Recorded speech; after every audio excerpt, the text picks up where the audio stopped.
frères et sœurs, la paix soit avec vous. Nous célébrons aujourd'hui les dimanches des rameaux. Et aujourd'hui, nous sommes en plein paradoxe.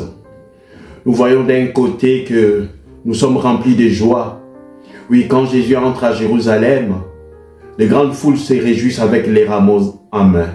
Et voilà le Sauveur tant entendu. Le Messie est là. La rédemption est en cours. Mais de l'autre côté, nous avons entendu les tristes récits du Seigneur rejeté, souffrant, mis à mort. C'est la passion. C'est un moment solennel, empreint de gravité. Il ouvre les portes de la semaine sainte. Ce qui apparaît comme la défaite du Christ est en réalité sa victoire, la victoire de l'amour éternel.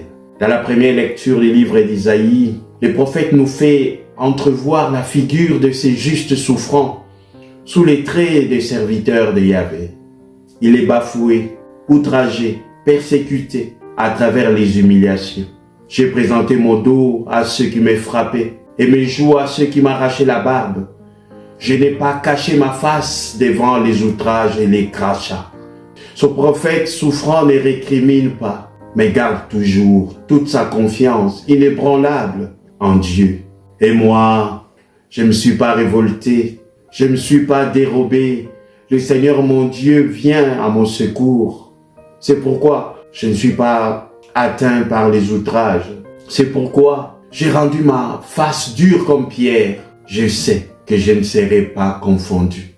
Oui, frères et sœurs, par-delà de la figure du prophète, on y voit celle du juste parfait qui lui donne une dimension messianique. Dans une parfaite obéissance, il apporte au monde la bonne nouvelle de la libération. Oui, il vient nous libérer de nos péchés.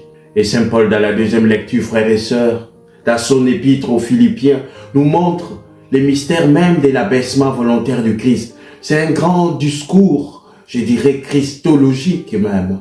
Il y a l'abaissement volontaire du Christ, puis sa glorification qui est le socle même de notre foi. Et cette dynamique de l'abaissement volontaire et de la glorification forme un tout organique. Oui, il s'abaisse, nous dit Saint Paul dans la deuxième lecture. Le Christ Jésus, ayant la condition de Dieu, ne retint pas jalousement le rang qu'il égalait à Dieu. Oui, frères et sœurs, Jésus ne renonce pas à la nature divine, mais à la gloire qui y est intrinsèquement attachée parce qu'il veut nous sauver. Saint Paul poursuit. Mais il s'est anéanti, prenant la condition de serviteur, devenant semblable aux hommes.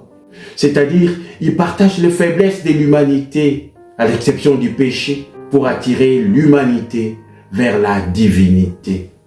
Et le troisième abaissement, reconnu homme à son aspect, il s'est abaissé, devenant obéissant jusqu'à la mort, et à la mort de la croix.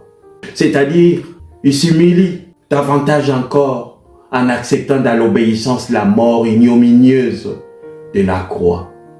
Mais, frères et sœurs, il s'est abaissé, mais Dieu le glorifie. Et Saint Paul lui dit avec des mots forts. C'est pourquoi Dieu l'a exalté. Il l'a doté du nom qui est au-dessus de tout nom. Oui, frères et sœurs, Dieu l'exalte et lui donne le nom au-dessus de tous les noms. Ce n'est pas simple un nom, mais un titre. Seigneur. Afin qu'au nom de Jésus, tous genoux fléchissent au ciel, sur terre et aux enfers. Oui, frères et sœurs, on y voit comment Dieu fait don à Jésus de l'adoration de toute la création, c'est-à-dire l'ensemble de l'univers visible et invisible, rendant hommage d'adoration à Jésus Seigneur. Et Saint Paul poursuit. Et que toute langue proclame, Jésus-Christ est Seigneur à la gloire de Dieu le Père. Enfin, voilà que Dieu donne à Jésus la souveraineté universelle, ce qui signifie même le titre de Seigneur. Il règne sur tout l'univers visible et invisible. Et c'est Christ, en ce jour, fait la route vers Pâques. Oui, frères et sœurs, alors que Jésus fait route vers Jérusalem, il prend soin d'envoyer 2 disciples pour préparer son entrée dans la ville sainte. Cet envoi a lieu au mont des Oliviers. Jésus ne se prépare pas tout seul à ce qui va lui arriver. Comme depuis le début de sa mission, il y associe des disciples. Jésus entre à Jérusalem Il est accueilli comme un roi. La route est tapissée des manteaux et des branchages, des buis, des rameaux, des oliviers. La foule l'entoure, l'acclame. À l'approche de la cité royale de David, Jésus monte sur une ânesse et son petit, une vulgaire bête des sommes. Voilà ces doubles visages à la fois de royauté et d'humilité. C'est le signe messianique par excellence. Et la foule crie, Hosanna au fils de David, béni soit celui qui vient au nom du Seigneur, Hosanna au plus haut des cieux. Frères et sœurs, ces acclamations traduisent combien la longue attente d'Israël est comblée. Pour ceux qui connaissent en Jésus le Messie, Dieu promet, Dieu nourrit l'attente et accomplit sa promesse. Frères et sœurs, cet extrait de la Passion du Seigneur nous montre la succession des événements, de gravité en gravité.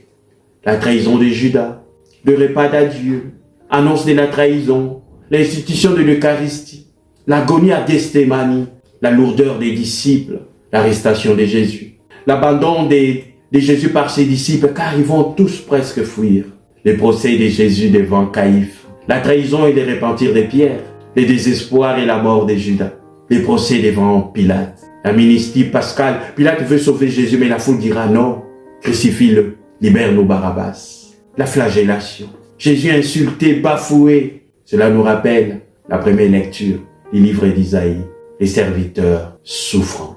Le chemin de croix, la crucifixion, les insultes des passants, des bandits. Jésus meurt sur la croix. Les saintes femmes récupèrent le corps de Jésus. Jésus est mis au tombeau. Frères et sœurs, voilà les tableaux du mystère de la passion dans son déploiement. C'est ce que nous célébrons aujourd'hui. Cette passion du Seigneur est le fruit d'une trilogie dramatique, frères et sœurs, qui s'interfère dans une sorte de montée ignominieuse. On y voit le refus d'Israël devant les paroles de vie que Jésus a prononcées tout au long de sa mission. C'est-à-dire, les chefs religieux, par leur formalisme, légalisme et hypocrisie, entraînent tout un peuple à ne pas reconnaître Jésus comme Messie. Ils entraînent dans leur méchanceté tout un peuple pour déclarer la mort de Jésus. Crucifie-le, crucifie-le. La foule crie devant Pilate. Mais c'est un Dieu qui s'est fait homme. Oui, Jésus a revêtant notre humanité. Il a accepté en même temps, frères et sœurs, notre condition mortelle. C'est-à-dire destinée à la mort, il a voulu l'assumer. Dans toute son horreur et son cortège de souffrances. Mais il va vaincre la mort, ignominieuse, par la surabondance de la grâce qu'il apporte au monde. Il est mort pour te sauver, pour me sauver. Oui, il est venu laver les péchés de l'humanité. L'humanité est lavée par le sang du juste bafoué, persécuté, tué. Il est le Rédempteur qui s'est sacrifié, comme l'agneau immolé qu'on amène à l'abattoir. Frères et sœurs, parce qu'il est venu sauver, il est fait de manière forte jusqu'au bout, malgré les outrages, les souffrances subies sur la croix. Mais sa passion, frères et sœurs, n'est pas un signe de son impuissance. Au contraire, grâce à ses blessures, nous sommes guéris. Grâce à sa mort, nous sommes sauvés. Frères et sœurs, en ces jours, toi aussi, dis tout simplement Jésus, je me prosterne devant ta croix. Je me mets au pied de ta sainte croix pour que l'eau et les sangs versés puissent me purifier de mes péchés. Oui, Seigneur, donne-nous à entrer par cette célébration de la Passion dans cette semaine sainte, cette semaine de rédemption, cette semaine de gravité, mais de bienfaits, où nous célébrons notre foi dans son déploiement, oui, qui est cet homme cloué sur la croix. C'est bien toi le Christ, Dieu fait homme, pour sauver l'humanité tout entière. Et tu nous attires vers toi. Frères et sœurs, belle montée vers Pâques à vous tous, et que le Seigneur nous bénisse, au nom du Père, et du Fils, et du Saint-Esprit. Amen.